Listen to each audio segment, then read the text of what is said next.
আসসালামু আলাইকুম। আমি মোহাম্মদ আরিফুল ইসলাম পৃথিবী বলছি। আজকে আমি সমাজের পরকীয়া সমস্যা নিয়ে আলোচনা করব। কেন বৃদ্ধি পাচ্ছে পরকীয়াগুলো, আর কি ভাবে সমাধান করা যেতে পারে বা সমাধানের পথগুলো সে নিয়ে পর্যালোচনা করব আমি আমার মস্তিষ্ক থেকে, আমার জ্ঞান থেকে। তাহলে চলুন শুরু করা যাক।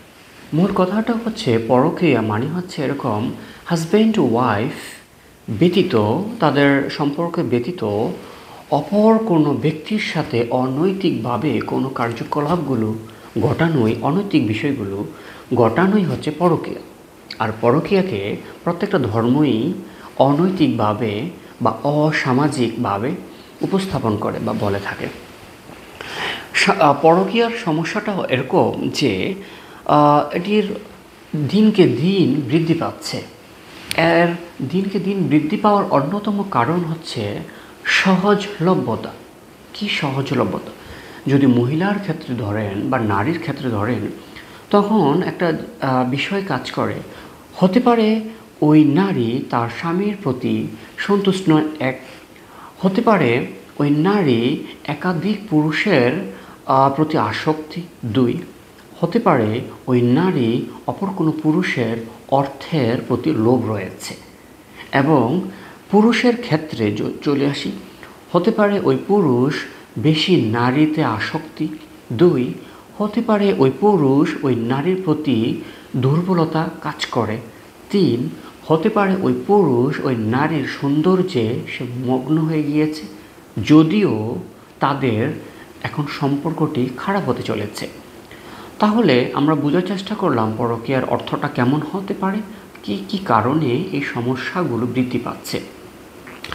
এখানে একটি কাজ করে, সেটি হচ্ছে যৌনতা। যৌনতা আল্লাহ সুবহানাহু ওয়া তাআলা মানুষকে সৃষ্টি করেছেন শ্রেষ্ঠ জীব হিসেবে।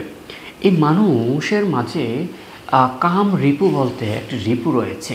এই কাম রিপুর কাজ হচ্ছে যৌনতাকে উদ্বুদ্ধ করা, ইনক্রিজিং করা, উৎসাহ দেওয়া।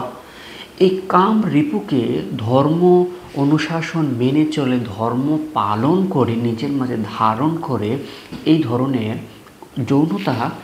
ধরনের যৌনতাগুলো নিয়ন্ত্রণে নিয়ে আসতে হয়। এগুলো সম্পূর্ণ রিমুভ করা সম্ভব নয় মানুষের পক্ষে, এটাকে নিয়ন্ত্রণে নিয়ে আসতে হয়।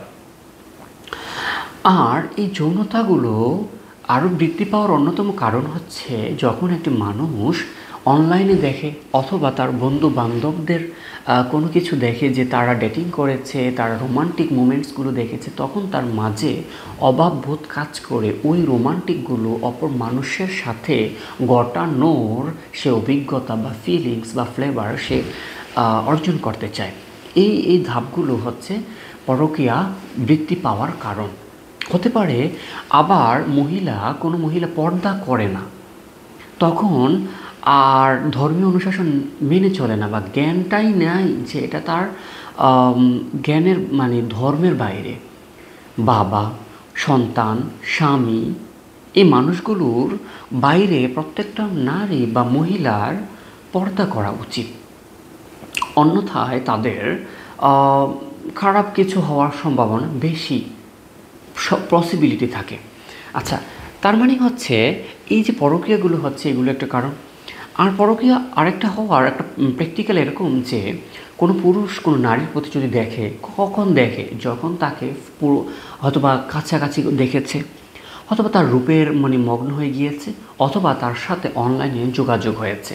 নিরবিচ্ছিন্ন যোগাযোগের ফলে তার সাথে আন্তরিকতা হয়েছে, কথা হয়েছে, আন্তরিকতা হয়েছে, প্রেম হয়েছে, ভালোবাসা হয়েছে, কোনো কিছু আদান প্রদান হয়েছে, মিস করা শুরু হয়েছে। একটা পর্যায়ে তারা সরাসরি অনৈতিক কার্যক্রমে লিপ্ত হয়ে যায়। এভাবে করেও পরক্রিয়াগুলো ছড়িয়ে পড়ছে বা হচ্ছে। সমাধান কী কী?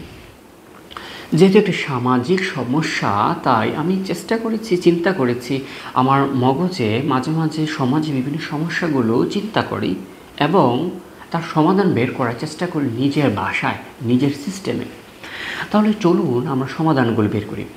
সমাধানটা হচ্ছে এরকম: এক, পর্দা মেনটেন করতে হবে। প্রত্যেকটা নারীর একটা বয়সের পরেই, প্রত্যেকটা মহিলার বা মেয়েদের পর্দা মেনটেন করতে হবে 100%। শুধু বোরকা পরলেই যে পর্দা হবে তা নয়, বোরকারও কত ধরনের ক্রাইটেরিয়া রয়েছে। পর্দা মেনটেন হয় ওই ধরনের বোরকা পরতে হবে। 2, এবং সবচেয়ে গুরুত্বপূর্ণ সেটি হচ্ছে ধর্ম অনুশাসন বা ধর্মীয় নিয়মগুলো মানা। মানে হচ্ছে এরকম যে ওই মহিলার মাঝে যদি ধর্মের জ্ঞানটা থাকে তাহলে কখনোই ওই মহিলা অপর পুরুষের সাথে কথা বলবে না, অপর পুরুষের সাথে দেখা দিবে না, অপর পুরুষের সাথে হাসি দিয়ে যোগাযোগ করবে না। যদি তার মাঝে সেই জ্ঞানটা থাকে তাহলে অবশ্যই সে এই ধরনের সমস্যা থেকে রক্ষা পাবে, নিজেকে অপর পুরুষ থেকে দূরত্ব বজায় রাখবে এবং সামাজিক অনুশাসন মেনে চলা। তাহলে আমি মনে করি যে এই পরকীয়াগুলো সমস্যার সমাধানের দিকে এগিয়ে যাবে। কোনো ব্যক্তির উপর সমাজ বা রাষ্ট্র যদি আইন বা নিয়ম বেঁধে দেয় বা গেঁথে দেয়, কিন্তু ওই ব্যক্তি যদি মন থেকে ধারণ না করে ততক্ষণ পর্যন্ত বা ওই ব্যক্তির দ্বারা কখনো ওই নিয়ম পালন করা সম্ভব নয়। যতক্ষণ না পর্যন্ত ওই ব্যক্তি মন থেকে ধারণ করবে ওই নিয়ম, ওই সিস্টেম বা ওই রুলসগুলো বা রীতিনীতিগুলো। তার মানে হচ্ছে এই যে সমস্যাগুলো সমাধানের অন্যতম মাধ্যম হচ্ছে ওই ব্যক্তিকে নিজে ধারণ করতে হবে যে পরকীয়ার সাথে সম্পৃক্ত হওয়া যাবে না, বা ধর্মীয় অনুশাসন মেনে চলতে হবে, সামাজিক অনুশাসনগুলো মেনে চলতে হবে। আমি মনে করি আমার এই ভিডিওটির মধ্যে যে তথ্যগুলো দিয়েছি এগুলো আপনার জন্য ভালো হতে পারে বা সমাজের কল্যাণ হতে পারে, মানুষের সেবামূলক হতে পারে। তাই এই কথাগুলো আমি রেকর্ড করেছি যেন অসংখ্য মানুষ, হাজারো মানুষের উপকার করতে পারে, সেবা হতে পারে আমি মনে করি। এবং আপনি যদি মনে করেন আমার কোনো কথা দুর্বলতা থাকে তাহলে অবশ্যই কমেন্ট করতে পারেন। আর আপনি যদি মনে করেন আমার এই ভিডিওটি, আমার এই কথাগুলো সঠিক হয়েছে বা ঠিক হয়েছে, আপনি কমেন্ট করতে পারেন বা শেয়ার করতে পারেন, লাইক করতে পারেন অথবা ডিসলাইকও করতে পারেন। Thank you for watching this video.